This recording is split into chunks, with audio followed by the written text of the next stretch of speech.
ಹಾಸನದಲ್ಲಿ ಪ್ರಿಯತಮೆಯೇ ಪ್ರಿಯಕರನಿಗೆ ಚಾಕುವಿನಿಂದ ಇರಿದಿದ್ಲಲ್ಲ new year ಸಂದರ್ಭದಲ್ಲಿ ಆ ಪ್ರಕರಣಕ್ಕೆ ಸಂಬಂಧಪಟ್ಟಂತೆ ಈಗ ಟ್ವಿಸ್ಟ್ ಸಿಗ್ತಾ ಇದೆ.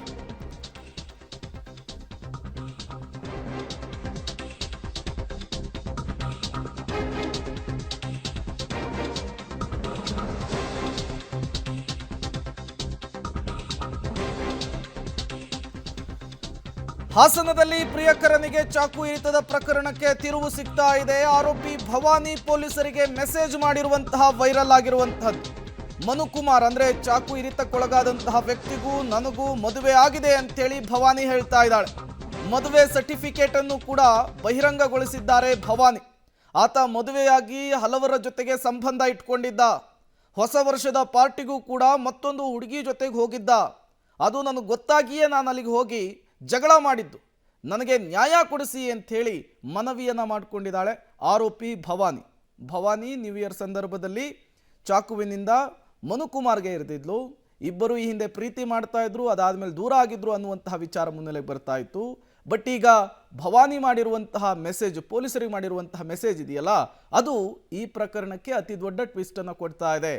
ಮನುಕುಮಾರ್ ಮತ್ತು ಭವಾನಿ ಮೊದಲೇ ಮದುವೆ ಆಗಿದ್ರು, ಆದರೂ ಕೂಡ ಬೇರೆ ಹುಡುಗಿಯರ ಜೊತೆಗೆ ಆತ ಸಂಬಂಧ ಇಟ್ಕೊಂಡಿದ್ದಕ್ಕೇನೆ ಈ ರೀತಿಯ ಕೃತ್ಯ ಎಸಗಿದೆ ಅಂತ ಹೇಳಿ ಭವಾನಿ ಹೇಳಿರುವಂಥದ್ದು. ದಿನಾಂಕ 31/12/2024 ಮತ್ತು 1/1/2025 ಮಧ್ಯರಾತ್ರಿಯಲ್ಲಿ ಯಾವಾಗ ಹೊಸ ವರ್ಷ ಆಚರಣೆ ಆಗೋ ಸಮಯದಲ್ಲಿ ಮನುಕುಮಾರ್ ಎಂಬವರು ಅವರು ಮತ್ತು ಅವ್ರ ಫ್ರೆಂಡ್ಸ್ ಎಲ್ಲ ಒಂದು ಹೋಟೆಲ್ಗೆ ಹೊಸ ವರ್ಷ ಆಚರಣೆ ಮಾಡೋಣ ಅಂತ ಬಂದಿರ್ತಾರೆ. ಅದೇ ಸಮಯದಲ್ಲಿ ಅದೇ ಊರು ಗಡುವಿನಲ್ಲಿ ಊರು ಸೇರಿದ್ದ ಭವಾನಿ ಎಂದ ಹುಡುಗಿ ಅವಳು ಅದೇ ಹೋಟೆಲ್ಗೆ ಬಂದಿರ್ತಾರೆ. ಅವರಿಬ್ಬರಿಗೂ ಮಧ್ಯದಲ್ಲಿ ಗಲಾಟೆ ಆಗೋ ಸಮಯದಲ್ಲಿ ಅವರು ಒಂದು ಚಾಕುವನ್ನು ತಂದು ಅವರಿಗೆ ಒಂದು ಹೊಟ್ಟೆಯಲ್ಲಿ ಒಂದು ಕಟ್ ಮತ್ತು ಕೈಯಲ್ಲಿ ಚುಚ್ಚಿರ್ತಾರೆ. ಇದು as per the version of the complainant Manukumar ಇದ್ದಾರೋ ಅವರು ಮತ್ತು ಏನು ಭವಾನಿ ಇದ್ದಾರೋ ಅವರಿಬ್ರು ಒಂದು ಮತ್ತಷ್ಟು ಡೀಟೇಲ್ಸ್ ಕೊಡ್ತಾರೆ ನಮ್ಮ ಹಾಸನದ ಪ್ರತಿನಿಧಿ ಶಶಿಧರ್ ನೇರ ಸಂಪರ್ಕದಲ್ಲಿ ಜಾಯ್ನ್ ಆಗಿದ್ದಾರೆ. ಶಶಿಧರ್, ಇಲ್ಲಿಯವರೆಗೂ ಪ್ರೀತಿ ಮಾಡ್ತಾ ಇದ್ರು, ದೂರ ಆಗಿದ್ರು, ಯಾವುದೋ ವಿಚಾರಕ್ಕೆ ಚುಚ್ಚಿದ್ದಾರೆ ಅನ್ನುವಂತಹ ಮಾಹಿತಿ ಇತ್ತು. ಬಟ್ ಈಗ ಭವಾನಿ ಹೇಳ್ತಾ ಇರುವಂತಹದ್ದು ಮದುವೆ ಆಗಿದೆ, ಅದು ಕೂಡ ರಿಜಿಸ್ಟರ್ ಮ್ಯಾರೇಜ್ ಅಂತ ಹೇಳಿ. ನಿಜಾನಾ? ಕುಟುಂಬಸ್ಥರು ಏನು ಹೇಳ್ತಿದ್ದಾರೆ ಈ ಬಗ್ಗೆ ಅಂತ? ಪ್ರೇಮ್ ಕುಮಾರ್ ಏನು ಪ್ರಿಯತಮೆಯಿಂದಲೇ ಪ್ರಿಯಕರನಿಗೆ ಚಾಕು ಇರುತ್ತಕ್ಕೆ ಒಳಗಾಗಿ ಆತ ಐಸಿಯುನಲ್ಲಿ ಚಿಕಿತ್ಸೆ ಪಡಿತಿದ್ದ. ಈಗ ಆತನಿಗೆ ಶಸ್ತ್ರಚಿಕಿತ್ಸೆ ಆಗಿ ಆತ ಪ್ರಾಣಾಪಾಯದಿಂದ ಪಾರಾಗಿದ್ದಾನೆ. ಇನ್ನೊಂದೆಡೆ ಏನು ಆರೋಪಿ ಇದ್ದಾಳೆ ಭವಾನಿ, ಅವರನ್ನು ಪೊಲೀಸರು ನಿನ್ನೆ ಕಸ್ಟಡಿಗೆ ತಗೊಂಡಿದ್ರು. ಆ ನಂತರ 4ನೇ JMFC ನ್ಯಾಯಾಧೀಶರ ಮುಂದೆ ಹಾಜರುಪಡಿಸಿದ್ದು 14 ದಿನಗಳ ಕಾಲ ನ್ಯಾಯಾಂಗ ಬಂಧನಕ್ಕೆ ಒಪ್ಪಿಸಲಾಗಿದೆ. ನಿನ್ನೆ ರಾತ್ರಿ ಜಿಲ್ಲಾ ಕಾರಾಗೃಹಕ್ಕೆ ಭವಾನಿಯನ್ನು ಕಳಿಸಲಾಗಿದೆ. ಇದರ ನಡುವೆ ಏನು ಇವರಿಬ್ಬರು ಪ್ರಕರಣ ಏನಿದೆ ಇದಕ್ಕೆ ಹೊಸ ಟ್ವಿಸ್ಟ್ ಸಿಕ್ಕಿರ್ತಕ್ಕಂಥದ್ದು. ಭವಾನಿ ಏನು ಚಾಕುವಿನಿಂದ ಇರಿದ ನಂತರ ಆಕೆ ಎಸ್ಕೇಪ್ ಆಗಲು ಇದರ ನಡುವೆ ಪೊಲೀಸರಿಗೆ ಒಂದು ಮೆಸೇಜನ್ನು ಕಳಿಸಿರ್ತಕ್ಕಂಥದ್ದು.